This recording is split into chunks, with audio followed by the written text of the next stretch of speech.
Since Tokyo Olympics, Neeraj Chopra has competed in 19 events and have won 12 of them and has finished runners-up in 8 of them. The last time he finished out of the top 3 was nearly 6 years ago. How's that for consistency? Hello and a very warm welcome to all of you. I'm Meha Bhardwaj-Alter and this is Game On. This is where you get the latest from the world of sports.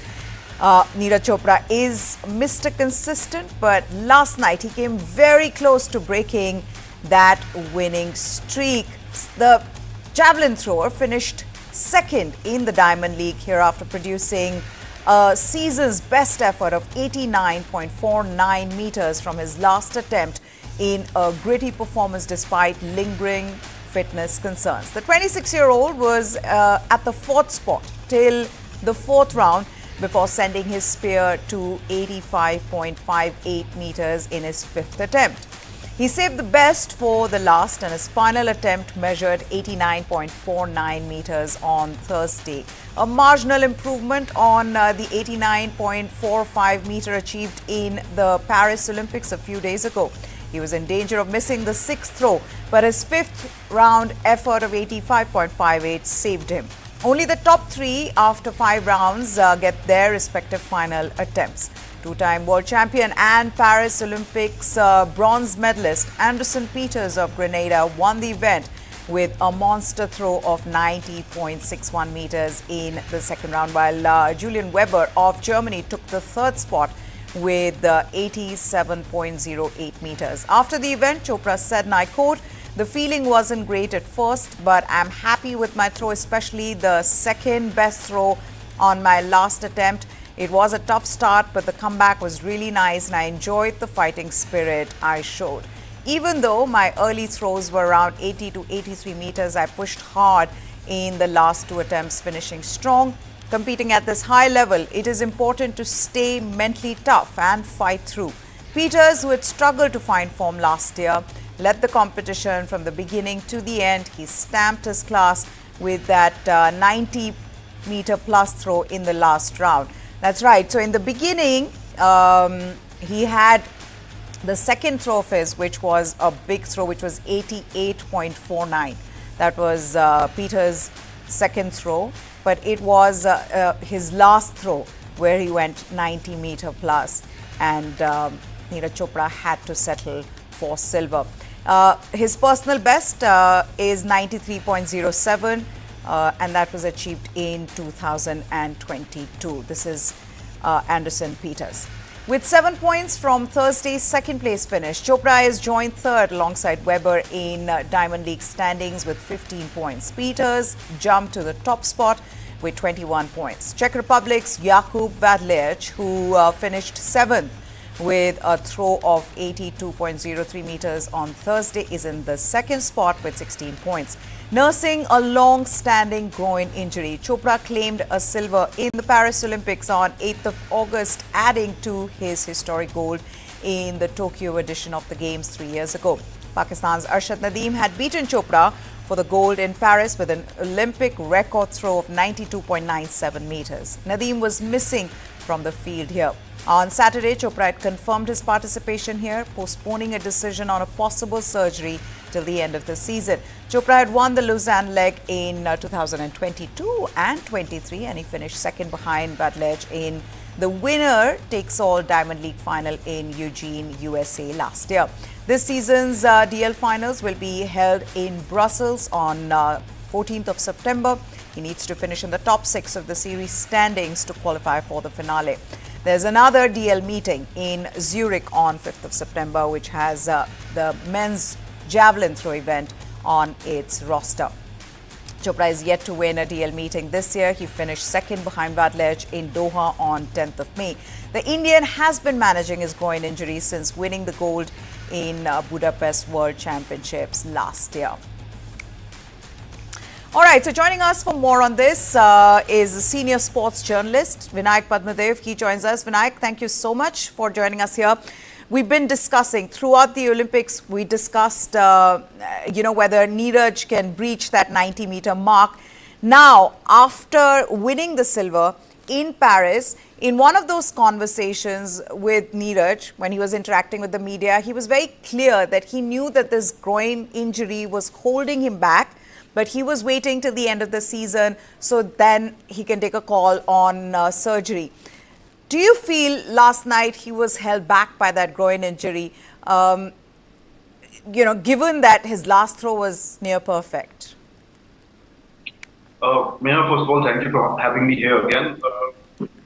Held, I will not say held back or it was affecting him, but obviously, I mean, since the Olympics, I mean, since pre-Olympics, the groin issue played out, and we knew that he had to be very circumspect. So I think in both in Paris here as well, I think he has been circumspect because we have to understand injuries don't go away like this, corrective surgery or corrective measures. It keeps on recurring. So, for an athlete like Neeraj, who's been very consistent, he has to be mindful of the fact that he doesn't play around, so that that ends his season and badly. So I think he's been very circumspect in his throws. And then he goes all out with when he needs it. He has this big throw, but I think in a way it has affected him in the sense that he doesn't want to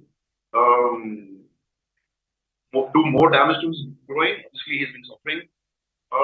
Little circumspect, yes, but I don't think it's affected him because every time he's sort of out of the play, out of the podium, he gets a couple of big throws and boom, he's there. So fitness-wise, he's still there, but yeah, he does. I think this is my personal opinion again. Yeah. I think he's been a little circumspect. That's all. Okay. I mean, I don't think it has affected him that much, but yeah, I mean, obviously it's on his mind. Yeah, sure. This was his second best throw ever, right? So clearly he's he's hitting the right mark. He knows what he has to do, but like you said, there is something in his mind which he's accepted as well. Where he said that, look, I don't know at what point this might come back and it plays on my mind. He said it in so many words. Now, there's someone who can sort of make it easier for us to understand how groin injuries impact sportsmen, athletes. We've got orthopedic surgeon and he specializes in sports medicine. Dr. Pratique Gupta joins us now here on the show. Dr. Gupta, thank you so much for taking the time out, sir, to talk to us. Now, this groin injury, it seems like this has been impacting him for a while. The physio, his coach, his conditioning coach, biomechanics coach, they've been working with him. They've been trying to make sure that they can contain this injury. But clearly, it is having an impact. At least it's playing on his mind because he's been told that it can return anytime.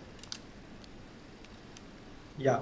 So, as you know, the groin is an important part because when a thrower, javelin thrower, generates that last stride and he throws his javelin, actually the energy is actually compiled from the lower part of the body, transmitted to the shoulder and to the arm. So it forms a very, very important part of the body.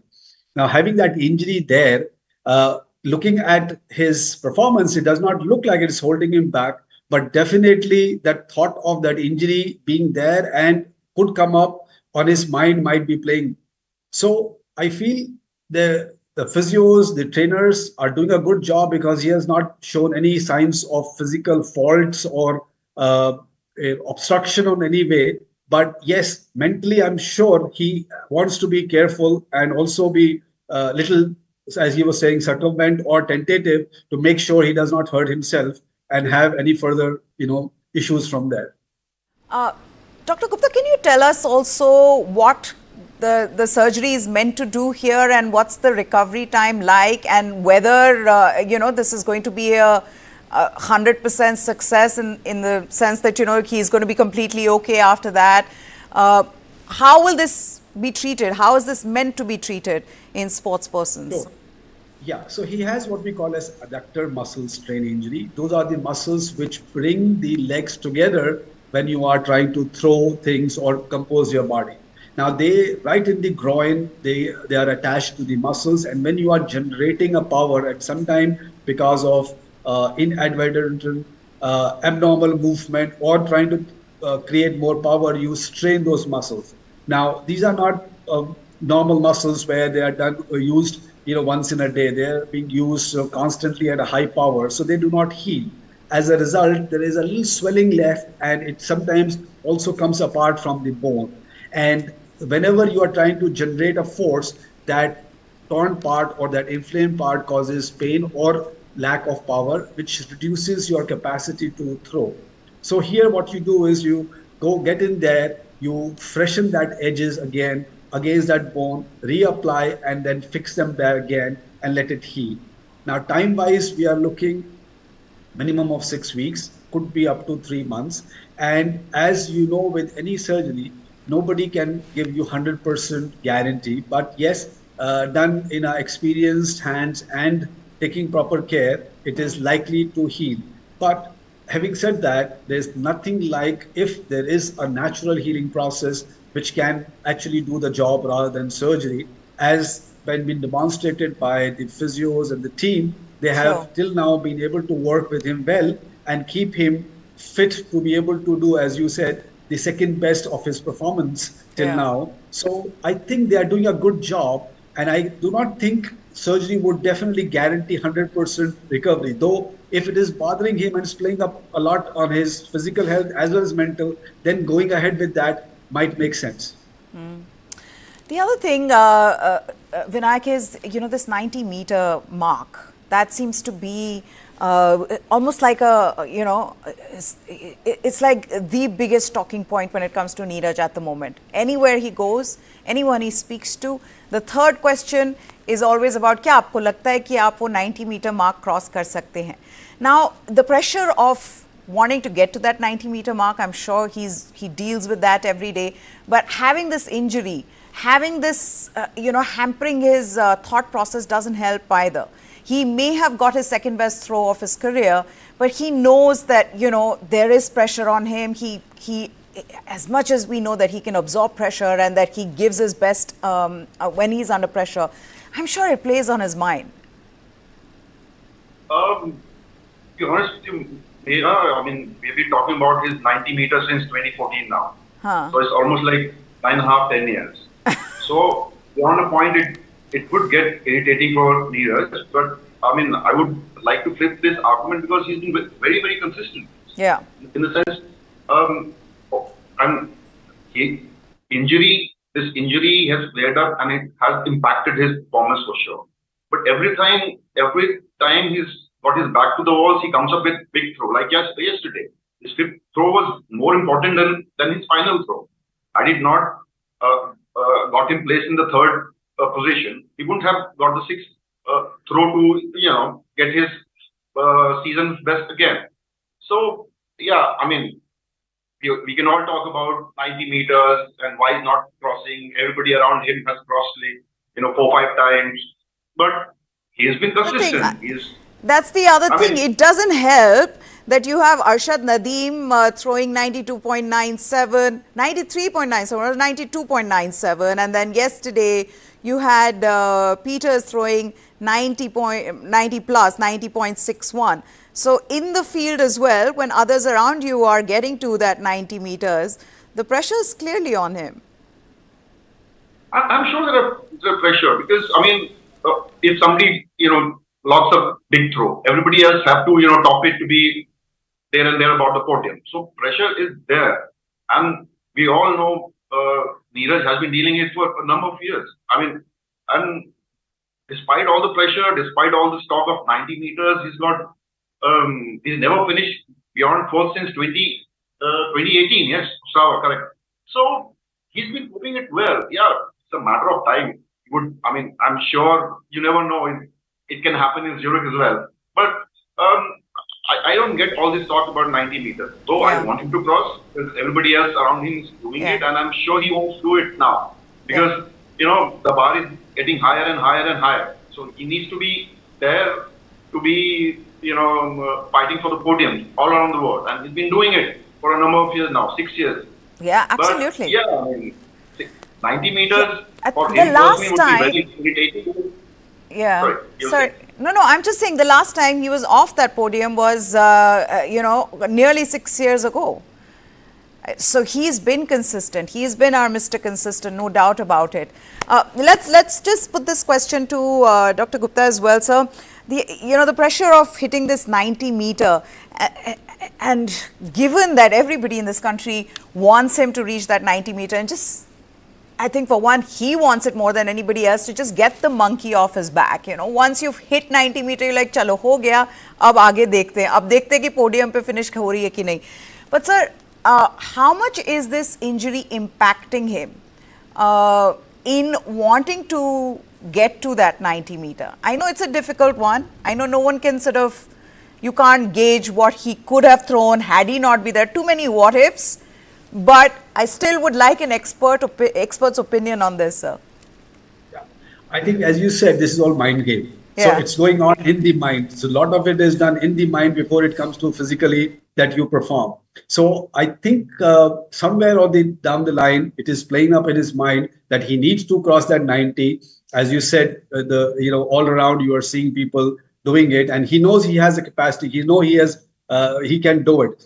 But I think that injury also at some place maybe is giving him some mental, because these people are there who have these type 1 personality. They have to think, they have to look, and they have to perform exactly what they have thought. So I think there's somewhere in this thought process, this injury and its comeback, or it may cause him problem, may be playing up, though it is difficult to say. He's not showing any physical signs to suggest so.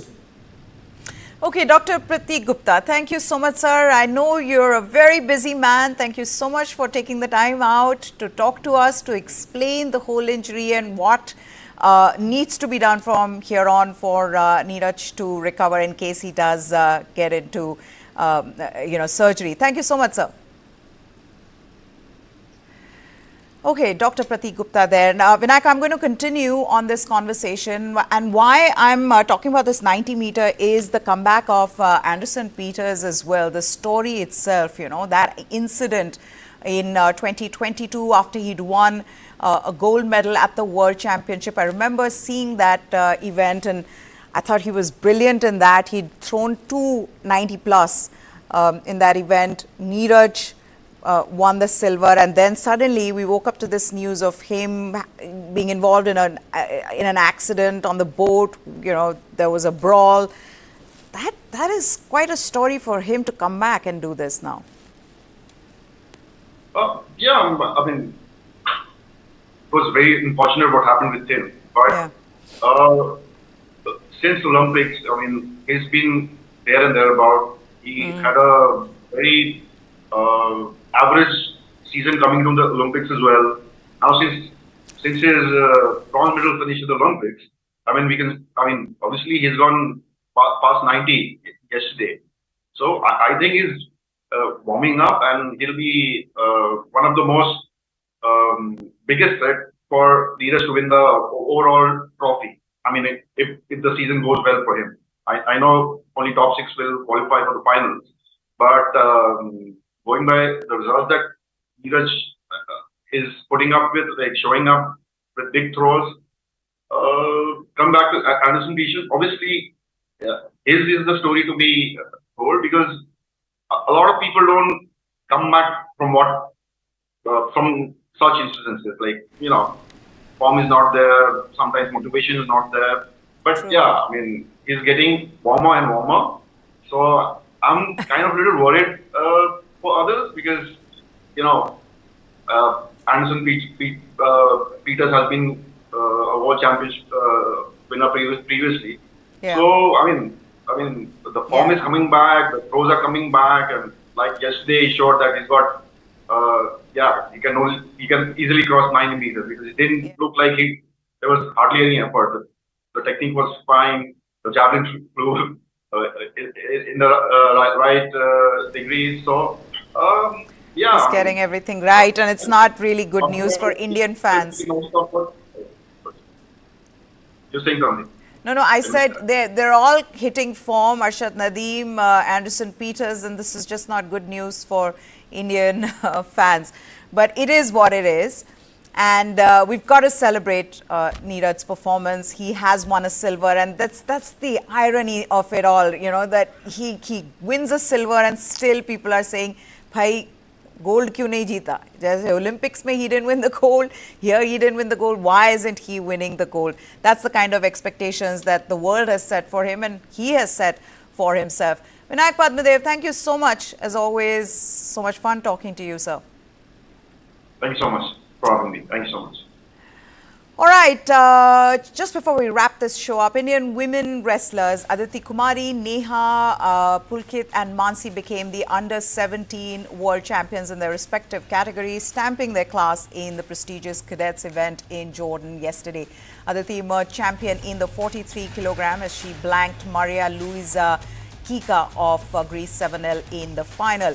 In the 57 kilogram final, Neha Sangwan overpowered Japan's Tsutsui as she stood out with her double leg attacks. Neha hardly gave a chance to her rivals in the gold medal bout. Neha, who hails from Vinesh Fogart's village Balali, she dedicated her medal to Vinesh Didi. That's what she said. So she's dedicated her medal to Vinesh Fogart. In the 65 kilogram final, Pulkit registered a 6-3 win over Daria Frolova, who was competing as a neutral athlete, and won 6-3. She was leading 5-0 but conceded a push-out point and a caution late in the bout, allowing Frolova to gain 3 points. Frolova made a desperate attempt to get the winning move, but Pulkit defended well in the final 20 seconds to claim the title. Mansi clinched the top podium spot after beating Hana Pirskaya in the 73 kilogram final. Hana too was competing as an individual neutral athlete. India also won 3 bronze medals. With that, we've come to the end of this bulletin. Hope you enjoyed this. Goodbye. Thanks for watching.